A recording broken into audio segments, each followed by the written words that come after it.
nouvelle que je souhaitais vous annoncer, c'est bien entendu que maintenant, cette année, l'Observatoire va se mettre en place. Et je vais vous dire pourquoi.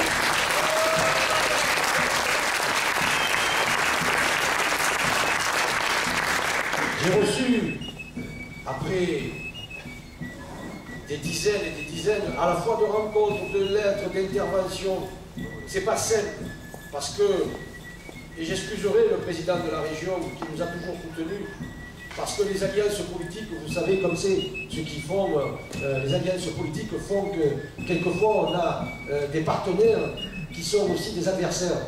Voilà, ça fait partie de la démocratie. Et manifestement, dans ces partenaires, vous savez qu'à la région, il y a un parti qui s'appelle le Parti Occitan, qui n'est pas forcément le bon partenaire. Même s'ils sont ultra-minoritaires, ils sont rentrés avec les Verts, vous le savez. Le président Vauzel nous a envoyé cette lettre.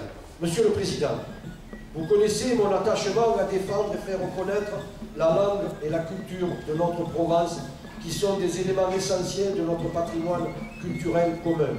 Aussi, je tenais à vous confirmer par ce courrier tout l'intérêt que la région Provence-Alpes-Côte d'Azur porte à la réalisation du projet d'observatoire de la langue et de la culture provençale du collectif Provence. Il est en effet important que les acteurs culturels de notre région, qui créent des spectacles, animent des associations ou sensibilisent les citoyens à cette langue et à cette culture, disposent d'un lieu accueillant leur permettant de bénéficier d'informations et de services qui faciliteront leur action. Dans cette perspective, il me semble souhaitable que ce projet soit ouvert le plus largement à ces acteurs qui, comme vous et avec vous, défendent ardemment la langue provençale et pourront apporter leurs compétences, mais aussi des moyens techniques permettant de mutualiser les énergies et donc d'enrichir ce projet.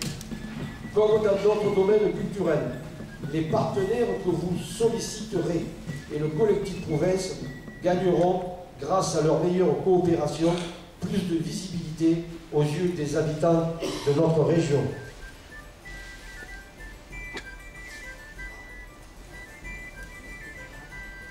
C'est une longue lettre. Mais je l'ai rêvé, cette lettre.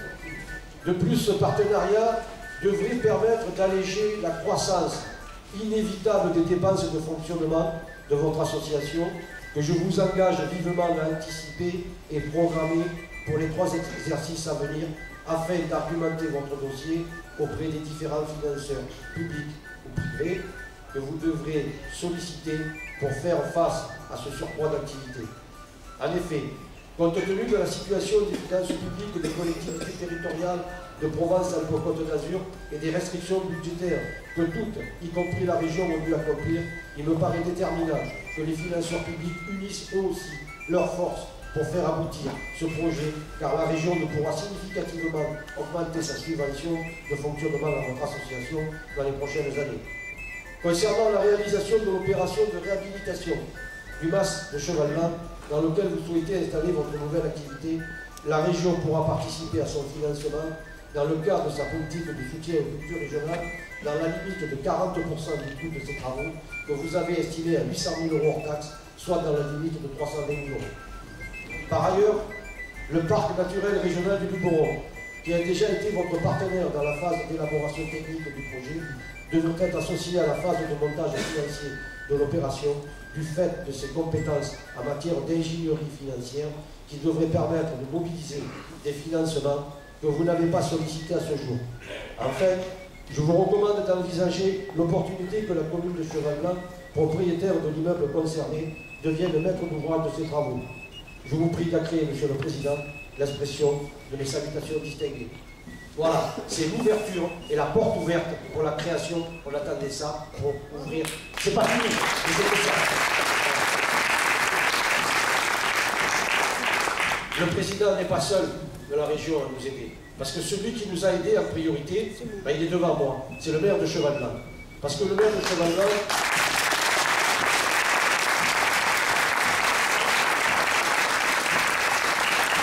avec cette ferme qui lui a été accordé par une succession, si j'ai bien compris, voilà, par un legs, et donc, fallait la mettre.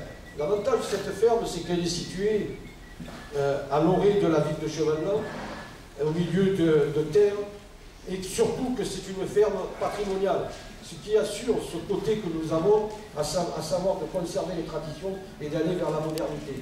Et j'en veux pour preuve que l'extérieur sera conservé en l'état, puisqu'on s'est adressé à la Fondation du patrimoine et que notre projet est en voie d'être accepté. Ils attendaient eux aussi la lettre du président.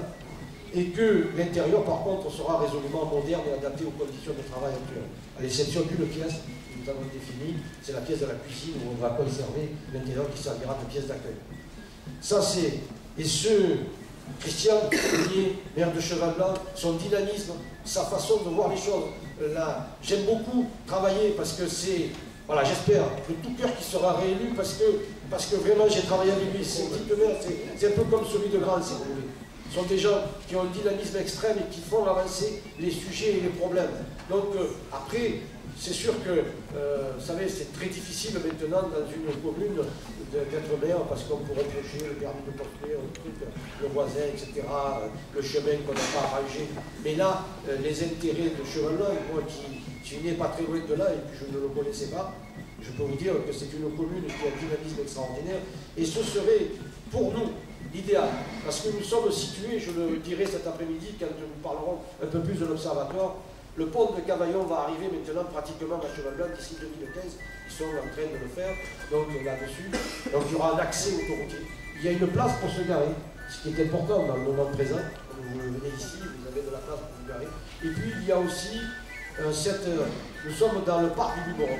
Et l'idée, c'est d'associer le parc des Alpilles. J'ai l'accord de Mohamed Rafaï, président, que vous avez vu, ceux qui sont venus au vœu que j'ai fait à Grance, l'accord de Mohamed Rafaï, président du parc des Alpilles, pour s'associer au parc du Luberon et pour être partie prenante dans cette affaire-là. Donc deux parcs qui sont complètement dans la tradition et dans tout ce que l'israélisme qu'on peut défendre, effectivement, pour soutenir ce projet. Eh bien, on va essayer d'avoir deux entités de collectivité, le Conseil général des Bouches-du-Rhône et le Conseil général du Vaucluse, qui lui nous a dit, et le président Claude Haut nous a dit, écoutez, moi j'ai mis 42 000 € hors taxe pour votre équipement. Là, on commence par mettre, on propose 100 000 € hors taxe pour ceux. Ça va certainement aller plus loin. Mais voilà, on va avoir la Fondation du patrimoine, puisque la Fondation du patrimoine permettra à la France entière de faire des dons déductibles à 66% des impôts pour pouvoir aller dans ce sens-là. La Fondation du Crédit Agricole, le maire de Chevallan m'a dit tout à l'heure, le président du Crédit Agricole de la Caisse de Cavaillon mettra aussi la main à la poche. J'ai rencontré Jean-Claude Boucher, le député maire, qui m'a dit, moi aussi je ferai la communauté d'Agneau. Tous ensemble, on arrivera à un résultat. C'est pas gagné encore, mais la voie est tracée. On a déjà pratiquement 60% du montant total des travaux. On va essayer de le faire financer, que les finances aillent à la mairie. Pourquoi? Parce que nous ne sommes pas assujettis à la TVA. Nous sommes donc là-dessus, et que 800 000 € hors taxe, c'est quand même quelque chose comme vous avez coûté 20%, 160 000 € de TVA, et donc ce qui serait bien, on va essayer de trouver un montage financier pour que ce soit la mairie qui soit là-dessus. Donc c'est une des choses que nous allons faire. Voilà, la nouvelle que je voulais vous annoncer aujourd'hui, c'est qu'enfin, l'Observatoire de la langue et de la culture provençale est en marche.